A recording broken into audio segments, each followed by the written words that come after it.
Hello everyone and a very warm welcome to Malya की पाठशाला. I hope everyone is doing fine and keeping safe.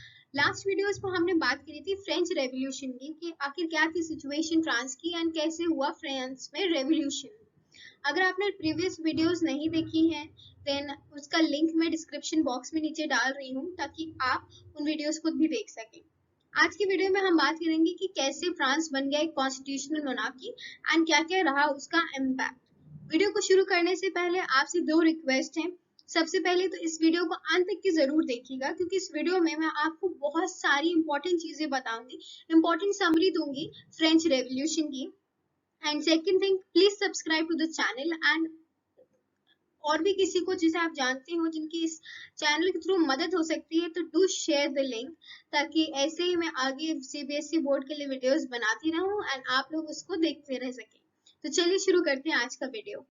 Last session में हमने बात करी थी कि कैसे फ्रांस में रेवोल्यूशन आया एंड कैसे फाइनली किंग लुई द 16 को कॉन्स्टिट्यूशनल मोनार्की को अपनाना पड़ा एंड कॉन्स्टिट्यूशन को भी अपनाना पड़ा. अब देखिए किंग लुई द 16 ने उस चीज को अपना तो लिया but he was not happy with that decision. वो बिल्कुल भी खुश नहीं थे क्योंकि कोई भी राजा ये नहीं चाहेगा कि जो उनकी एब्सोल्यूट पावर है, जो निरंकुश पावर है, उस पर लिमिट लगे एंड उस पावर को उन्हें शेयर करना पड़े अपने लोगों के साथ. तो इस चीज के खिलाफ क्या किया लुई 16 ने, सीक्रेट नेगोशिएशंस स्टार्ट कर दी with the king of Prussia. Prussia के किंग बहुत ही ज्यादा स्ट्रॉन्ग पर्सन थे उस टाइम पे एंड प्रूशिया एक बहुत ही स्ट्रॉन्ग नेशन था उस टाइम पे. तो किंग लुई द 16 ने ये सोचा था कि प्रूशिया की हेल्प से वो लोगों का जो रेवोल्यूशन है उसको खत्म कर देंगे एंड अपनी मोनार्की को वापस ले आएंगे. एक तरफ तो ये नेगोशिएशन चल रहा था, दूसरी तरफ बाकी जो नेशंस थे, जो नेबरिंग कंट्रीज थे फ्रांस के, वो भी ये सब सोच रहे थे कि अभी बहुत ही अच्छा टाइम है कि हम लोग फ्रांस पे अटैक कर दें क्योंकि फ्रांस काफी वीक चल रहा है इस वक्त, काफी ज्यादा अनस्टेबल है. तो हम लोग उस पर अटैक करके इसको अपने एम्पायर में जोड़ लें.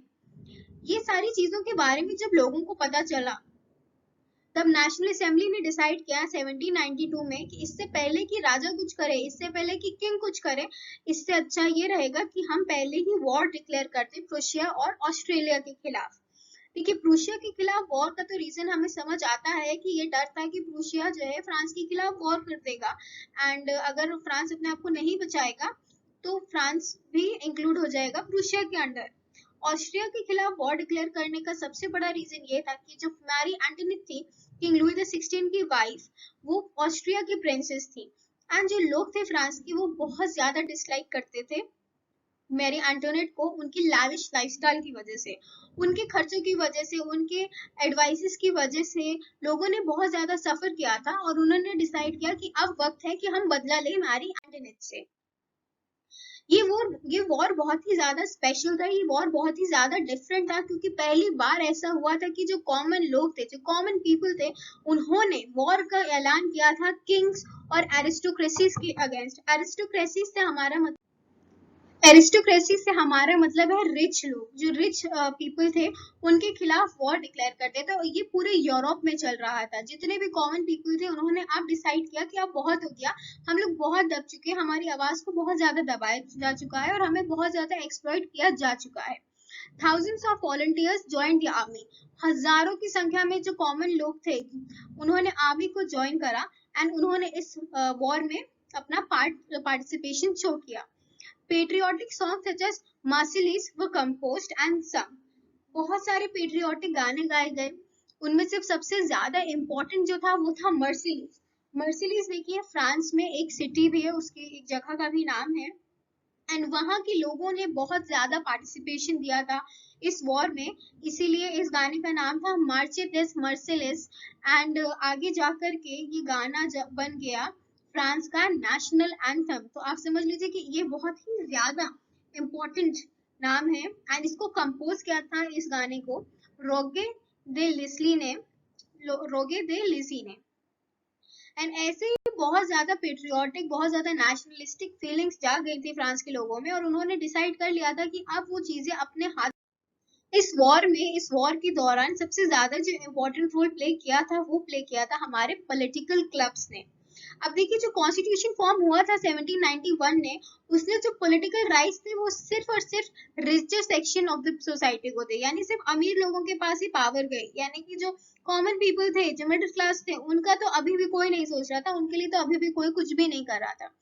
इसीलिए लोगों ने ये माना कि रेवोल्यूशन तो अभी भी बहुत ज्यादा जरूरी है, क्योंकि सिचुएशन तो अभी भी बहुत खराब है, मिडिल क्लास तो उतना ही दबा हुआ है, उसका तो एक्सप्लॉइटेशन अभी भी उतना हो रहा है। इसलिए जरूरत है कि इस रेवोल्यूशन को हम यहाँ पे ना रोके कि हमें कॉन्स्टिट्यूशन मिल गया है या कॉन्स्टिट्यूशनल मोनार्की बन गया है फ्रांस, तो हम इस जो रेवोल्यूशन है इसको रोक दें, नहीं, हमें इसे और भी कंटिन्यू करना है। और इन्हीं क्लब्स में सबसे ज्यादा जो सक्सेसफुल क्लब था वो था जैकोबिन्स क्लब।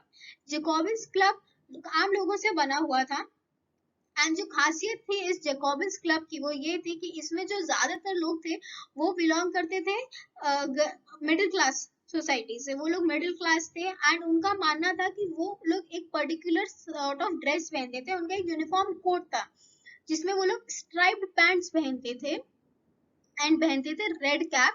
रेड कैप का यहाँ पे मतलब था लिबर्टी।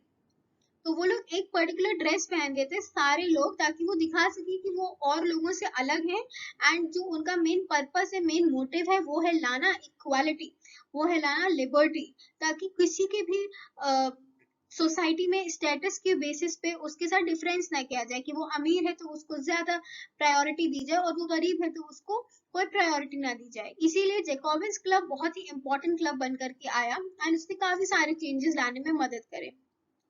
वेमेन भी काफी एक्टिव बन गई थी इस दौरान, एंड उन्होंने भी काफी सारे क्लब्स फॉर्म करे। इसका कोई नतीजा नहीं निकला, इसके बारे में हम अभी आगे भी बात करेंगे। अब हम बात करते हैं कि जैकोबिन क्लब क्या था, इतना इंपॉर्टेंट रोल कैसे प्ले किया।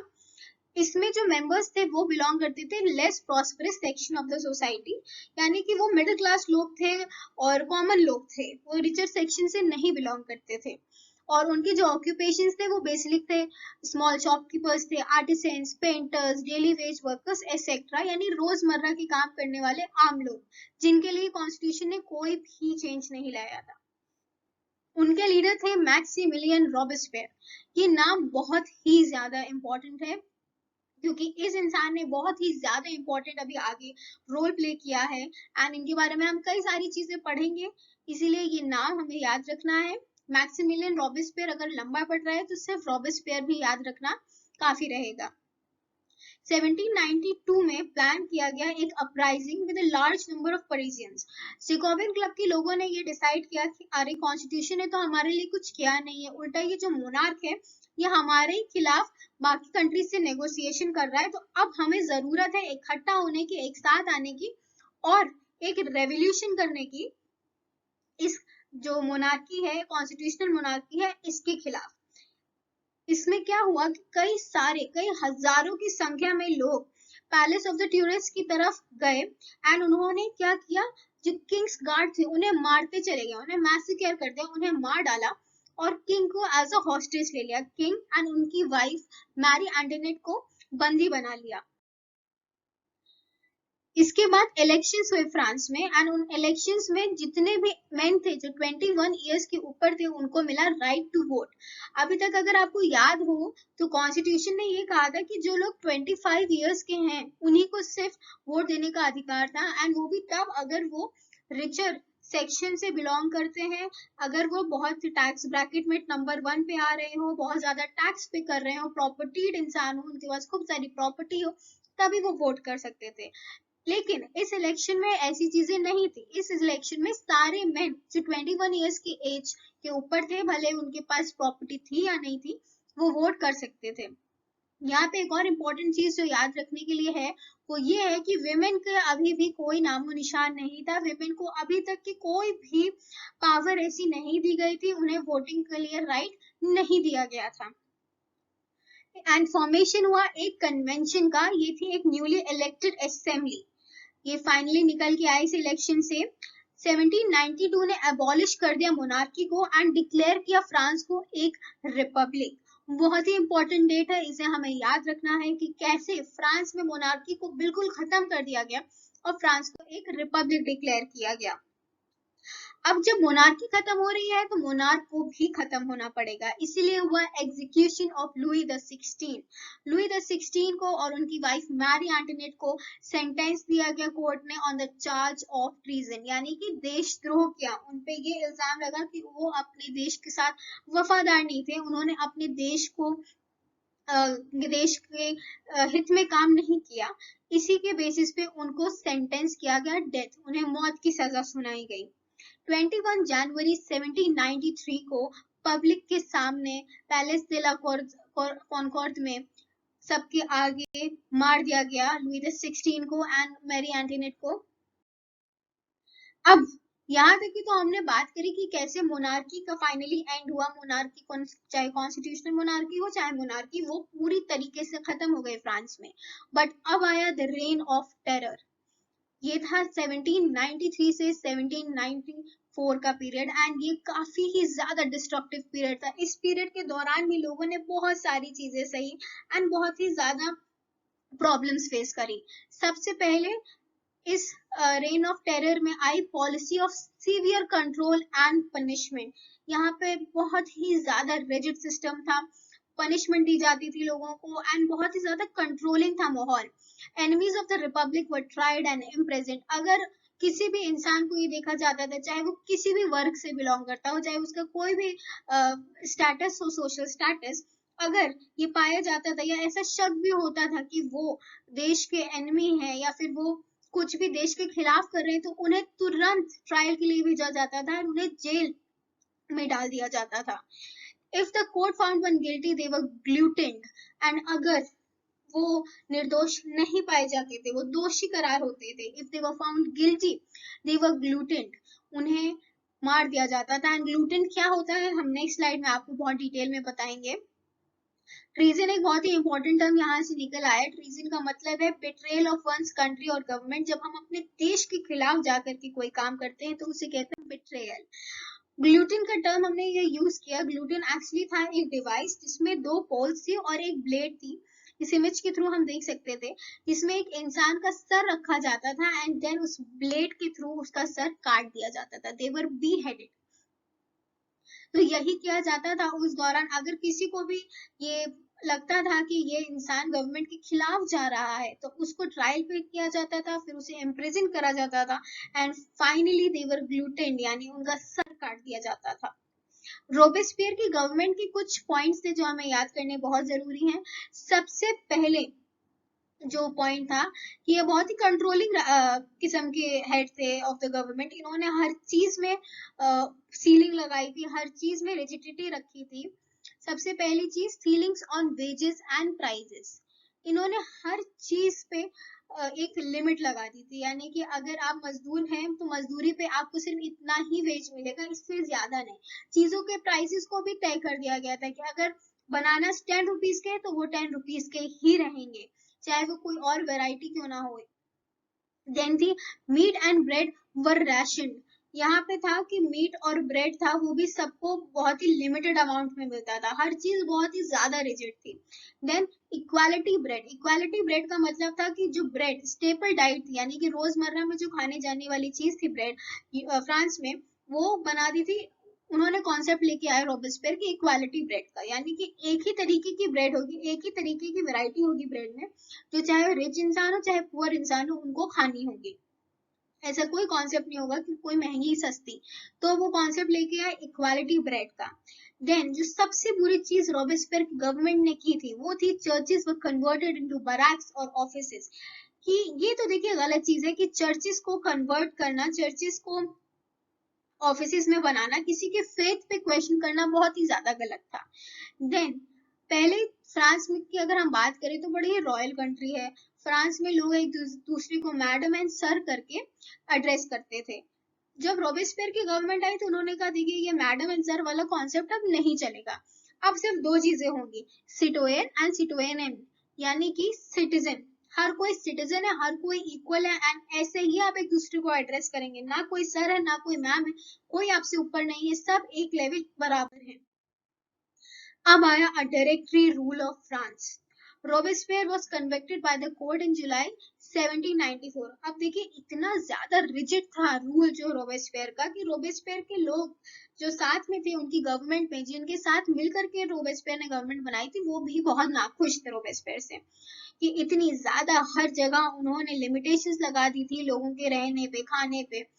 तो सबने सोचा कि अब इनकी सरकार को गिराने की जरूरत है एंड उन्हीं को कन्विक्ट किया गया, उनको अरेस्ट किया गया एंड फाइनली रोबेस्पियर को ग्लूटिन किया गया। ग्लूटिन यानी उनका भी सर काट दिया गया। जो वो बाकी लोगों के साथ करते थे वो फाइनली उनके साथ हुआ। फॉल ऑफ जेकोबिन गवर्नमेंट खत्म हो गई क्योंकि जेकोबिन्स क्लब के ही लीडर थे रोबेस्पियर। उस गवर्नमेंट का खत्म हो गई and it allowed wealthier middle class to seize the power. अब आई मिडिल क्लास की बारी, पार उनके हाथ में गई। एक नया कॉन्स्टिट्यूशन बन करके आया जिसने फिर से जिनके पास प्रॉपर्टी नहीं थी उनका वोटिंग राइट छीन लिया गया। यानी कि फिर से हम उसी चीज पे लौट करके आए कि वही लोग वोट कर सकते हैं जिनके पास प्रॉपर्टी है। 2 elected legislative councils were set up. अब की 2 इलेक्टेड लेजिस्लेटिव काउंसिल सेटअप हुई क्योंकि पिछली बार के एक्सपीरियंस से लोगों को लगा कि एक बॉडी के हाथ में इतनी ज्यादा पावर देना नुकसानदायक हो सकता है, क्योंकि फिर से वो डिक्टेटर की तरह एक्ट कर सकते हैं, वो अपने आप की पावर का मिसयूज कर सकते हैं। इसीलिए एक डायरेक्टरी को सेटअप किया गया जिसके अंदर 5 एग्जीक्यूटिव। फॉर्मेशन तो हो गया था 2 लेजिस्लेटिव काउंसिल्स का, लेकिन उन 2 लेजिस्लेटिव काउंसिल्स के बीच में भी बन नहीं रही थी। उनके बीच में हो रहे थे काफी सारे clashes between the directors and the legislative councils. अब इसकी वजह से आ गई फ्रांस के अंदर पॉलिटिकल इंस्टेबिलिटी एंड काफी सारी कंट्रीज ने इस सिचुएशन को पाया बहुत ही ज्यादा बेनिफिशियल अपने लिए।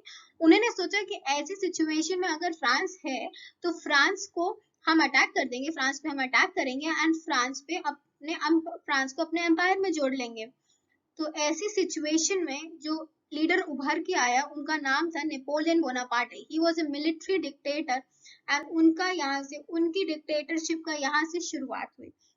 वाया मिलिट्री डिक्टेटर क्योंकि तब फ्रांस काफी सारे कंट्रीज के साथ वॉर लड़ने की तैयारी कर रहा था, तो उस वक्त एक मिलिट्री डिक्टेटर नेपोलियन बोनापार्टे उभर करके आए एंड इन्होंने एक बहुत ही इंपॉर्टेंट रोल प्ले किया जिसके बारे में हम आगे भी बात करेंगे एंड कैसे सिचुएशन बदल गई फ्रांस की।